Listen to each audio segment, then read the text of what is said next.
Good morning. Today we will see how to avoid common errors in writing English sentences. We'll take a few sentences for example and practice. Madhu came home for seeing me. For seeing இது ஒரு ing verb ஜெரண்டா பயன்படுத்துகிறோம். இது இன்ஃபினிட்டிவாக பயன்படுத்தணும். Madhu came home to see me. For seeing மீங்கிறத எடுத்துட்டு to see meன்னு போடணும். அதுதான் correct. Sita insisted to go out immediately. To go out.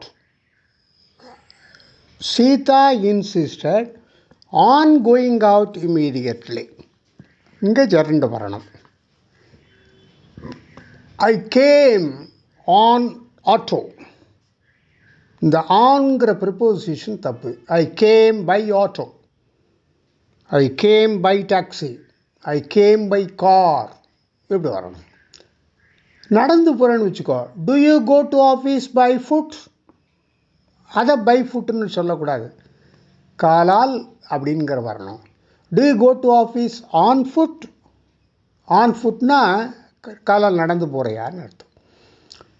R you angry on her? அவள் மேலே கோபமாக இருக்கியா? Are you angry with her?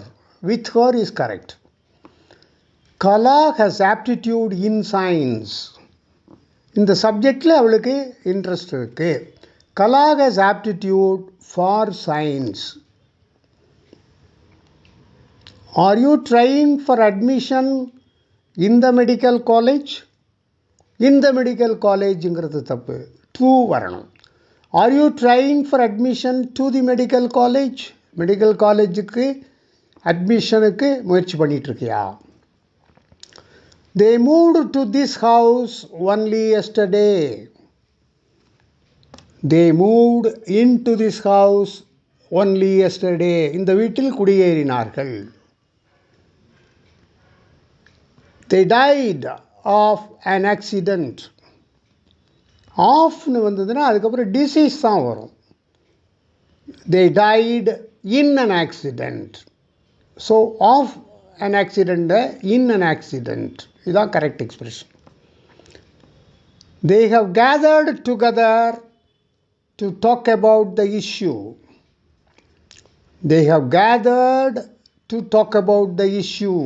டுகெதருங்கிறது அதில் வேண்டாம். ஸோ இன்றைக்கி நம்ம பார்த்த சென்டென்சஸில் இன்ஃபினிட்டிவையும் ஜெரண்டையும் மாற்றி உபயோகப்படுத்துறது எப்படி சரியாக இருக்கணும்னு பார்க்கணும். இந்த மாதிரி சென்டென்சஸை நம்ம கரெக்ட் பண்ணி எழுத படிச்சுக்கிட்டோம்னா நமக்கு இங்கிலீஷ் இம்ப்ரூவ்மெண்ட் நல்லா வரும். ஸ்போக்கன் இங்கிலீஷில் நல்லா பேசலாம். தேங்க்யூ.